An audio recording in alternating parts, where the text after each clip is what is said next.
आज की वीडियो में हम AIOU 1429 की assignment number 2 question number 1 solve करेंगे। क्वेश्चन नंबर 1 है solve the following system of equation using matrixes.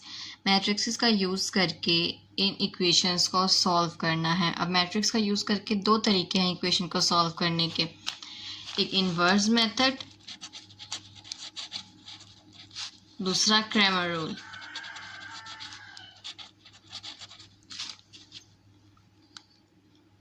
आप इन दोनों में से कोई भी तरीका यूज़ कर सकते हैं। ज़्यादा बेस्ट है कि इन्वर्स मेथड से क्वेश्चन को सॉल्व किया जाए। सबसे पहले इस सवाल की मैट्रिक्स बना लेंगे। मैट्रिक्स इस तरह से बनेगी कि तीनों वेरिएबल, जैसे कि इसमें तीन तरह के वेरिएबल हैं x1, x2 और x3। x1 का कॉलम स्टार्ट में, फिर x2 का कॉलम बनाएंगे, फिर x3 का बनाएंगे। अब x1 में 2 है, यहाँ पर 1 और तीसरी इक्वेशन में भी 1 है। उसके बाद x2 का कॉलम बनाएंगे। x2 में यहाँ पर 3 है, उसके बाद -1, उसके बाद +2 और तीसरे कॉलम में आएगा -4, 1, 3। ये एक मैट्रिक्स बन गई जो कि वेरिएबल के साथ वाले नंबर्स के लिए थी। देन अब दूसरी मैट्रिक्स बनेगी 4 वेरिएबल्स। वेरिएबल्स तीन तरह की हैं, x1, x2 और x3। देन एक तीसरी मैट्रिक्स बनाएंगे जो इक्वल की दूसरी साइड पर जो नंबर्स हैं उनके लिए होगी, -4, 2 एंड 14।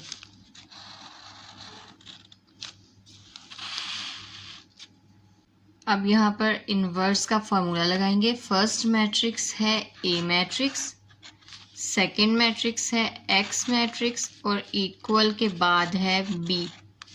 हमें एक्स मैट्रिक्स यानी कि 1, 2 और 3 का आंसर चाहिए। तो जो ए है, ए मैट्रिक्स यहाँ से इस तरफ शिफ्ट हो जाएगी।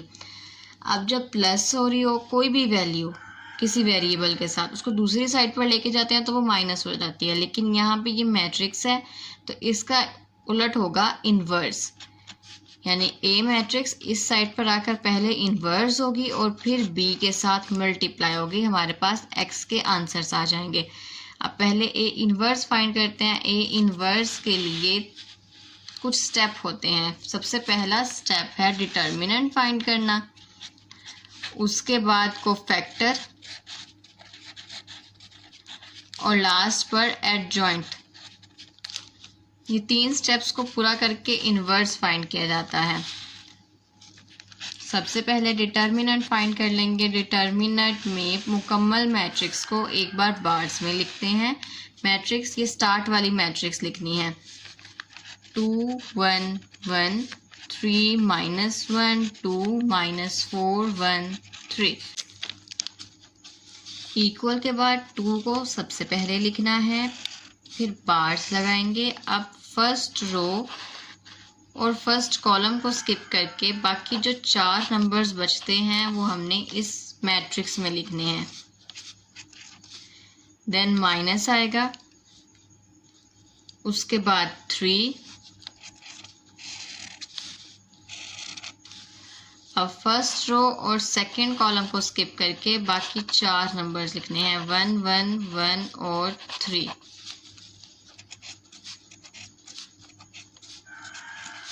देन प्लस, अब ये वाला -4।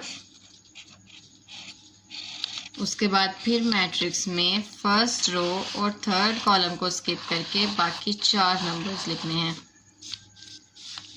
1, -1, 1 और 2। अब इन मैट्रिक्स को सॉल्व कर लेंगे तो डिटर्मिनेंट आ जाएगा। 2 स्टार्ट वाला एज इट इज, इनको क्रॉस मल्टीप्लाई करना है, यानी कि 3 को -1 से -3, दरमियान में हमेशा माइनस आएगा और 2 को 1 से मल्टीप्लाई करेंगे 2। Then -3, 3 1s are 3, -1 1s are 1, plus minus minus 4, 2 1s are 2, -1 1s are -1। -3 -2 minus minus plus हो गया, 3 और 2 5। जो साइन है, जो बड़ी रकम के साथ साइन होता है हमेशा वो ही लगाया जाता है। -3, 3 में से 1 को माइनस किए 2, -4 माइनस माइनस प्लस 2 और 1 3, 5 2s are 10 -10 -3 2s are 6 -4 3s are 12। इन तीनों को सॉल्व करेंगे, हमारे पास आएगा -28। अब ये डिटर्मिनेंट आ गया। नेक्स्ट अब हमें कोफैक्टर्स मालूम करने हैं। कोफैक्टर की मैट्रिक्स लिखेंगे।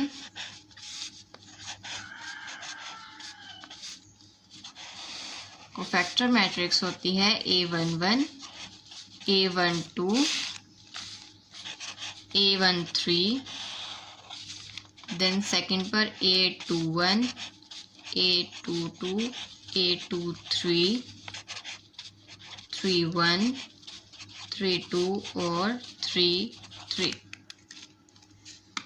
इन सब की वैल्यूज़ मालूम कर लेंगे। सबसे पहले A11 मालूम करते हैं। A11 के लिए हम लिखेंगे -1 पावर 1 + 1।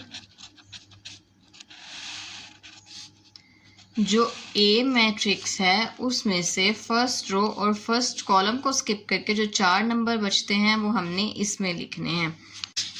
A मैट्रिक्स में से फर्स्ट रो और फर्स्ट कॉलम को स्किप करने पर बाकी जो 4 नंबर बचते हैं -1 2 1 और 3।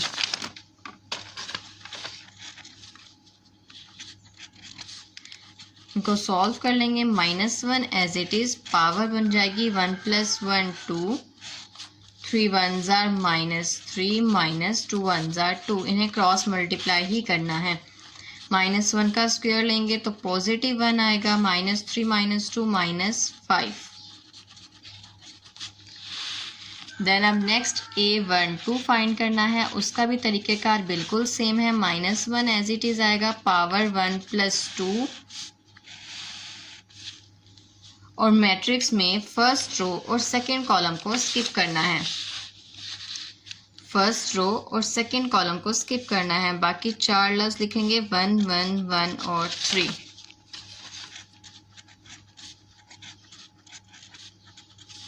-1 का क्यूब बन जाएगा, 3 1s are 3 -1 1s are 1। अब -1 का जब हम क्यूब लेते हैं तो माइनस में आंसर आता है। अक्सर कैलकुलेटर में भी आप लोगों ने नोट किया होगा, जब हम किसी भी नंबर का, जैसे कि अगर -1 का ही स्क्वायर लेते हैं तो आंसर में -1 ही आता है। बट एक बात को जहन में रखिएगा, -1 का मतलब, स्क्वायर का मतलब होता है एक नंबर को अगेन मल्टीप्लाई करना, मतलब -1 को -1 से मल्टीप्लाई करना। जब इन दोनों नंबर्स को मल्टीप्लाई किया जाता है तो पॉजिटिव में आंसर आता है।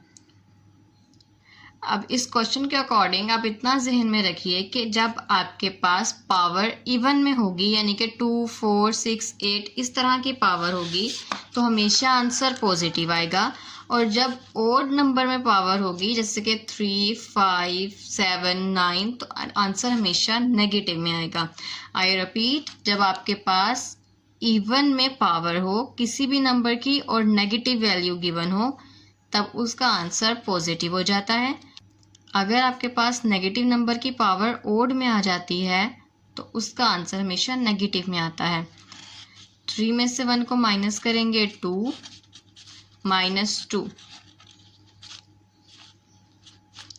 नेक्स्ट अब A13 मालूम करना है। A13 के लिए भी -1 की पावर हो जाएगी 1 + 3। फर्स्ट रो और थर्ड कॉलम को स्किप करेंगे। First row and third column 1 1 -1 and 2। अब -1 की पावर यहाँ पे बन जाएगी 3 + 1 4। 2 1s are 2 -1 1s are -1।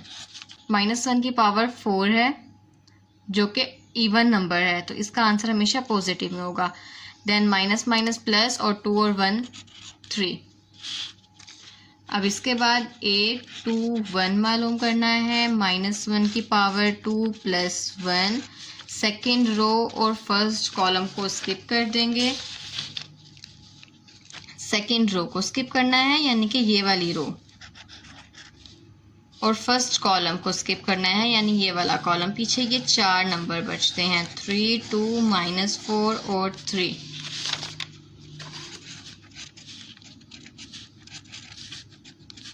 -1 का cube, 3 3s are 9 + 4 2s are 8। अब यहाँ पे नेगेटिव वैल्यू की पावर ओड में है तो आंसर हमेशा नेगेटिव में आएगा। 9 + 8 = 17, -17 इसका आंसर। अब 8 2 2 मालूम करना है, -1 की पावर हो जाएगी 2 + 2। सेकेंड रो को स्किप करेंगे और सेकेंड कॉलम, 2 2 का मतलब सेकेंड रो और सेकेंड कॉलम, बाकी के 4 नंबर्स लिखने हैं, 2 1 -4 और 3।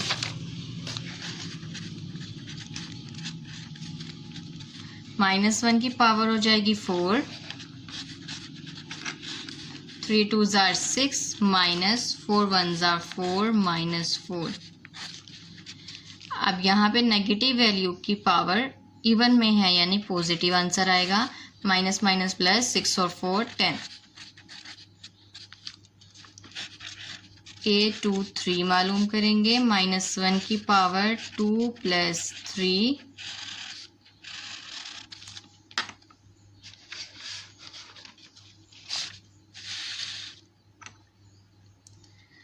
मैट्रिक्स को अगेन लिख लेते हैं किसी पेपर पर, यहाँ से अब आप लोगों के लिए समझना थोड़ा सा डिफिकल्ट हो जाएगा।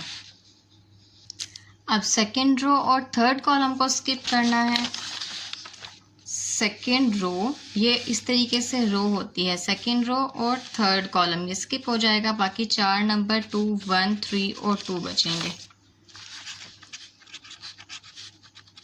-1 की power 2 + 3 5, 2 2s are 4 -3 1s are 3।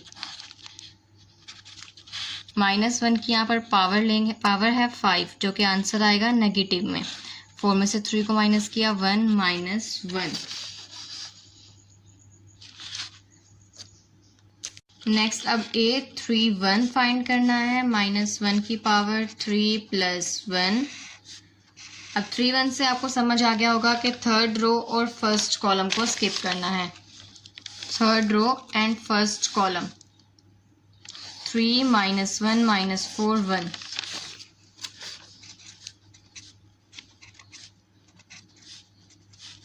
-1 की power 4, 3 1s are 3 -4 1s are 4।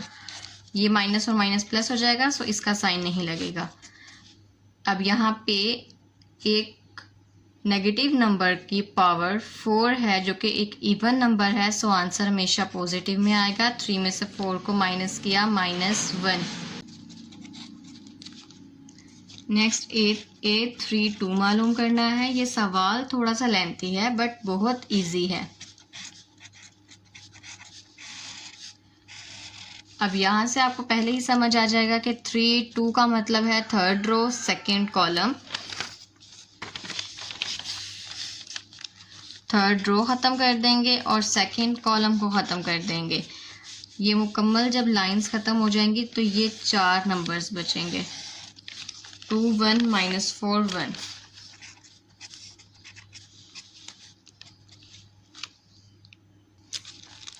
-1 की power 5, 2 1s are 2 -4 1s are 4 -4।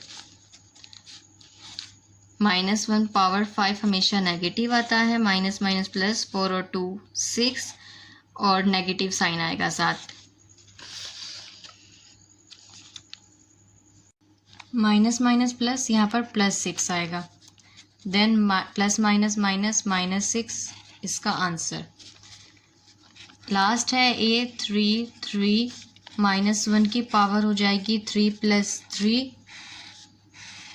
Third row और थर्ड कॉलम को स्किप करेंगे। थर्ड रो ख़त्म, थर्ड कॉलम ख़त्म। बाकी हमारे पास 4 वैल्यूज़ 2, 1, 3 और -1 बचेगा। 2, 1, 3, -1। -1 की पावर हो जाएगी 6, 2 1s are 2, -2 -3 1s are 3। -1 की पावर 6 लिया, पॉजिटिव में आंसर आएगा -2 -3 -5। सो इसका आंसर आता है -5।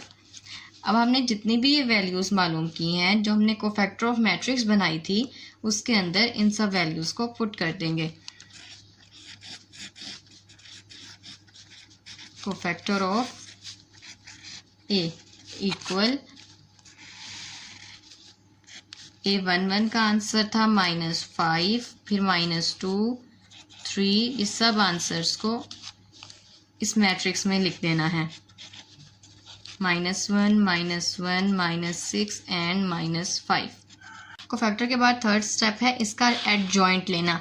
एडजॉइंट लेने का मतलब होता है कोफैक्टर मैट्रिक्स का ट्रांसपोज लिया जाए।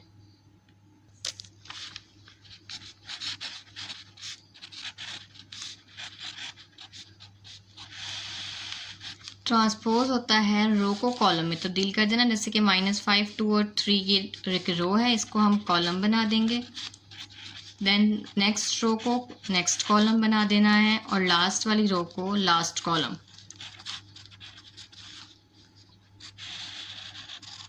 ये एडजॉइंट है। अब हमें चाहिए ए का इन्वर्स। ए का इन्वर्स होता है जो हमारे पास एडजॉइंट आया है, इसको डिटर्मिनेंट के साथ डिवाइड करना। डिटर्मिनेंट है -28 डिवाइड बाय -28। अगर हम स्टार्ट में देखें तो हमने लिखा था x equal A inverse multiply B, यानी कि x का आंसर तब आएगा जब हम ए इन्वर्स को b से मल्टीप्लाई करेंगे। ए इन्वर्स की वैल्यूज़ लिख लेते हैं -5, -2, 3, -17, 10, -1, -1, -6 और -5। इसके बाद बी मैट्रिक्स की वैल्यूज़ हैं -4, 2 एंड 14। और स्टार्ट में 1 डिवाइड बाय 28 -28। मुकम्मल ए इन्वर्स की सारी वैल्यू लिखी है। फिर उसके बाद बी की मैट्रिक्स।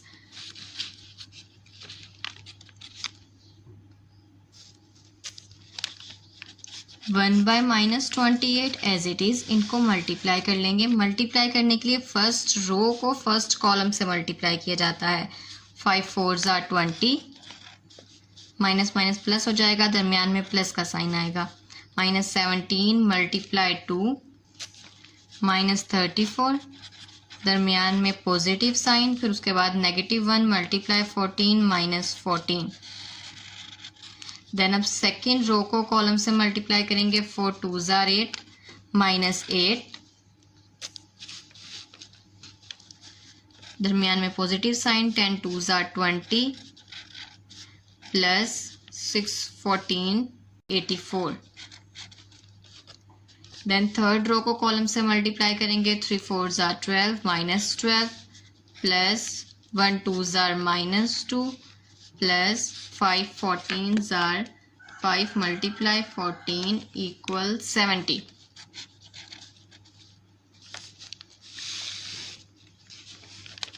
अब 1 बाय -28 एज इट इज रहेगा। इन सब को सॉल्व कर लेंगे।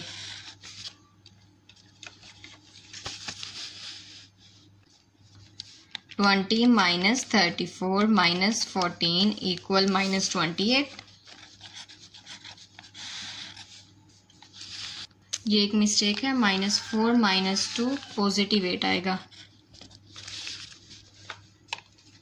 Then 8 plus 20 -84 equal -56। और फिर लास्ट वाले को सॉल्व कर लेंगे। -12 -2 -70 -84।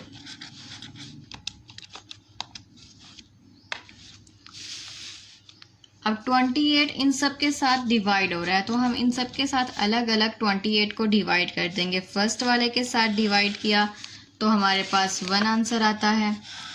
सेकंड से डिवाइड किया तो 2 आंसर आता है और लास्ट वाले से डिवाइड किया तो 3 आंसर आता है।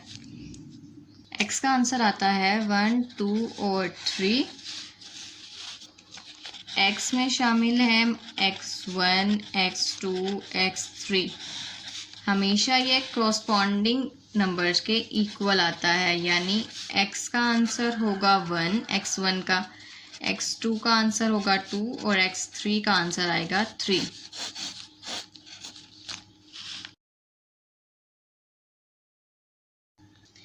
बी पार्ट है, ए मैट्रिक्स को बी मैट्रिक्स के साथ मल्टीप्लाई करके ए बी फाइंड करना है। पहले ए मैट्रिक्स को लिख लेंगे 2, 4, -1, -4, 0, 3, 1, -3, -2।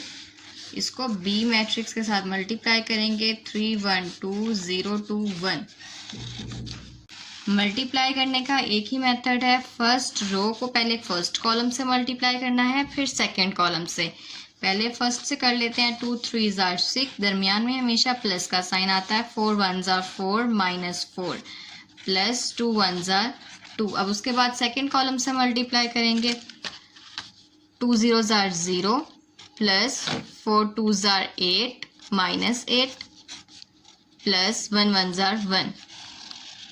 अब सेकंड रो को फर्स्ट कॉलम से मल्टीप्लाई करना है 4, 3 जार 12 प्लस 0, 1 जार 0 -3, 2 जार -6। अब सेकंड रो को सेकंड कॉलम से मल्टीप्लाई करेंगे 4, 0 जार 0 प्लस 0, 2 जार 0 प्लस 3, 1 जार -3। लास्ट रो को फर्स्ट कॉलम से मल्टीप्लाई करेंगे -1, 3 जार -3 प्लस 3, 1 जार 3 एंड प्लस 2, 2 जार 4 -4 -1, 0 जार 0 प्लस 3, 2 जार 6 एंड -2 मल्टीप्लाई 1 -2।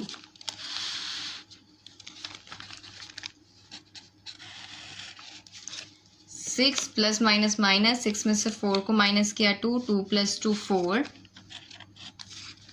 -8 + 1 -7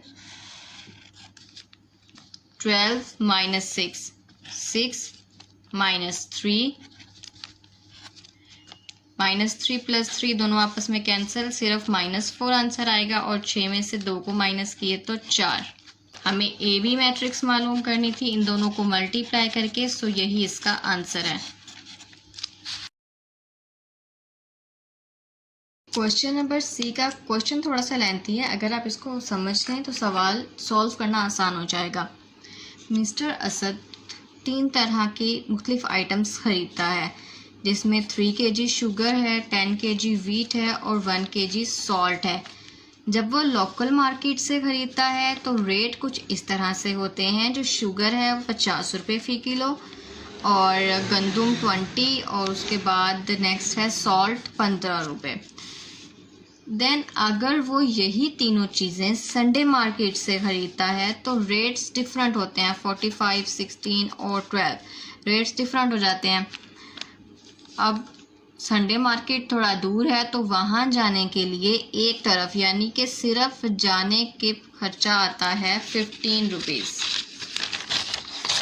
सिर्फ जाने का खर्चा है 15 रुपये, यानी जाने का खर्चा 15 रुपये, आने का खर्चा 15 रुपये, तो मिला के हो गए 30 रुपये आने जाने का खर्चा। हमने मैट्रिक्स मल्टीप्लिकेशन का यूज़ करके ये बताना है कि अगर असद लोकल मार्केट की जगह संडे मार्केट से ये सारी चीज़ें ख़रीदता तो उसको प्रॉफिट होता या फिर लॉस होता, और कितना प्रॉफिट होता कितना लॉस होता। सबसे पहले तो मैट्रिक्स मल्टीप्लिकेशन के लिए हमें मैट्रिक्स को बनाना होगा। अब मैट्रिक्स यहाँ पे 3 बनेंगी। एक तो क्वांटिटी की मैट्रिक्स बनेगी, यानी कि जितना सामान ख़रीदा है वो है कितना, जैसे शुगर है 3 kg, वीट है 10 kg और साल्ट है 1 kg। ये क्वांटिटी की मैट्रिक्स बन गई। उसके बाद हमने प्राइसेस की मैट्रिक्स बनानी है। एक तो होगी लोकल मार्केट के साथ प्राइस, लोकल मार्केट LP यानी L से लोकल और P से प्राइस। लोकल मार्केट में 50 रुपये किलो हमारे पास लोकल मार्केट में 50 शुगर है, 20 वीट है और साल्ट है 15। इसको मैंने कॉलम में इसलिए लिखा है कि जो मैट्रिक्स मल्टीप्लिकेशन है वो फर्स्ट रो हमेशा कॉलम से मल्टीप्लाई होती है, इसलिए अगर हमने क्वांटिटी रो में लिखी है तो प्राइसेस कॉलम में आएंगी। और तीसरी मैट्रिक बनेगी SP, यानी S से संडे मार्केट और P से प्राइस। संडे मार्केट की कीमतें हैं 45, 16 और 12। अब इनको सॉल्व कर लेंगे। सबसे पहले Q और LP यानी कि क्वांटिटी को लोकल मार्केट की प्राइस से मल्टीप्लाई करेंगे। Q multiply LP equal, Q की वैल्यू है 3, 10 और 1। LP की वैल्यूज़ हैं 50, 20 और 15। इन दोनों को मल्टीप्लाई कर लेंगे। 3 को 50 से मल्टीप्लाई करेंगे 150 plus 20 10s are 200 plus 15 1s are 15।